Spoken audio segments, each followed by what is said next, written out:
ब्राह्मण की बात की जाए तो हुलास पांडे, कुशवाहा की बात की जाए तो उपेंद्र कुशवाहा, मुसलमान की बात की जाए तो शहनवाज हुसैन, पासवान तो खुद चिराग है ही, और इसके बाद राजपूत की बात की जाए तो रामा सिंह और वीना देवी। जीतन राम मांझी भी मंच पर थे, राजू तिवारी भी मंच पर थे, चिराग पासवान की मां भी मंच पर थी, और अगर यादव जी की बात की जाए तो नित्यानंद राय को आप भुला नहीं सकते हैं। यह सब घटना कल हाजीपुर में घट रही थी, और हाजीपुर में चिराग पासवान के नॉमिनेशन के बाद जब मंच पर नेताओं को बैठाने की बारी आई, तब चिराग पासवान ने यह साबित कर दिया कि असली ए टू जेड का मतलब क्या होता है। चिराग पासवान ने अपने मंच पर यादव से लेकर कुशवाहा तक, राजपूत से लेकर ब्राह्मण तक, और अगर दलित पिछड़ों की बात की जाए तो उनको भी पहली शफ्त में जगह दी गई थी, और इसीलिए दी गई थी ताकि चिराग पासवान ठसक से यह कह सके कि हम विकास की राजनीति भी करते हैं और सारे समाज के लोगों को साथ लेकर चलते हैं। पूरी बात आपको बताएंगे कि क्यों हाजीपुर में चिराग पासवान का जीतना तय है, बताएंगे कि कैसे हर जात पर चिराग ने अपना मुहर लगा दिया। लेकिन उससे पहले नमस्कार स्वीकार करिएगा, मेरा नाम प्रशांत राय है। यह वीडियो रोडवेज ऐप के द्वारा प्रायोजित है। रोडवेज बिहार की एक ऐसी टैक्सी की कंपनी है जो आपको आधे किराए में पूरा बिहार घूमने का मौका देती है। आपको पटना एयरपोर्ट से बिहार के किसी भी गांव में जाना हो या बिहार के किसी भी गांव से पटना आना हो, आपको प्ले स्टोर पर जाना है, रोडवेज का ऐप डाउनलोड करना है, अपना राइड शेड्यूल करना है, और आप पूरा बिहार आधे पैसों में घूम सकते हैं। अब लौटते हैं चिराग पासवान पर। चिराग पासवान को तो हाजीपुर सीट मिल ही नहीं रहा था। पशुपति पारस इस बात को डंके की चोट पर कहते थे कि चिराग पासवान का हाजीपुर सीट है ही नहीं। उनको रामविलास पासवान ने वो सीट दी थी और उसी पर वो चुनाव लड़ेंगे।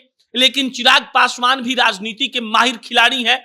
केंद्र में जाकर ऐसा दिमाग लगाया उन्होंने कि हाजीपुर सीट तो मिलबे किया, समस्तीपुर भी मिल गया, और जो जो शर्त चिराग पासवान ने रखा, नरेंद्र मोदी ने आंख मूंद कर वो शर्त मान लिया। अब इस पर बहुत सारे पंडित लोग आकर अपना विश्लेषण करेंगे। हमारा विश्लेषण इतना है कि मोदी जी ने चिराग पासवान में अपॉर्चुनिटी देखा, अवसर देखा, और उस अवसर को मोदी जी ने भुना लिया। बहरहाल कल नॉमिनेशन होती है। सबको इस बात का इंतजार था कि पशुपति पारस ने बयान दिया है कि वो एनडीए को जिताएंगे, और इसीलिए चिराग पासवान के साथ कल पशुपति पारस भी हाजीपुर में नजर आएंगे। लेकिन अफसोस कि पशुपति पारस नजर नहीं आए, और इसका जवाब यह है कि चिराग कहते हैं कि हमने उनको कॉल किया, उन्होंने हमारा कॉल काट दिया। चिराग ने अफसोस जताते हुए यह तक कहा कि पशुपति पारस यानी उनके चाचा जी अगर होते तो ज्यादा अच्छा होता। बहरहाल चाचा तो नहीं आए, लेकिन अगर मंच की बात की जाए तो चिराग पासवान ने अपने मंच को इतने शानदार तरीके से सजाया था जिसका कोई हिसाब नहीं है। मुसलमान नेता वहां मौजूद थे क्योंकि 8% की आबादी हाजीपुर में मुसलमान नेताओं की है, मुसलमान लोगों की है। इसके अलावा दलित 10% है, चिराग पासवान खुद दलित है, इसमें कोई दिक्कत वाली बात ही नहीं है। राजपूतों की संख्या राघोपुर में और महुआ में ज्यादा है, और इसीलिए वीना देवी को और इसके साथ साथ रामा सिंह को बैठाया गया था। रामा सिंह अभी आरजेडी छोड़कर आए हैं, और आपको मालूम है कि रामा सिंह कितना अपना रखते हैं दमखम। इसके अलावा उपेंद्र कुशवाहा वहां मौजूद थे।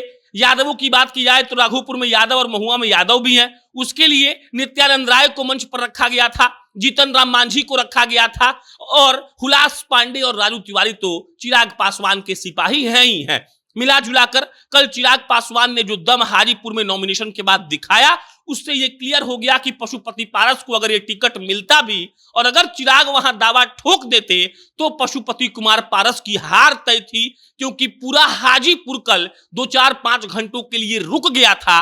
इतनी भीड़ चिराग के नॉमिनेशन के बाद वाले सभा में आई थी। मिला जुलाकर चिराग पासवान ने अपने आप को साबित भी किया और हाजीपुर से जीत की गारंटी भी दे दी। बाकी आपका इस पर क्या विचार है कमेंट बॉक्स में बताइएगा। मेरा नाम प्रशांत है। बहुत बहुत धन्यवाद।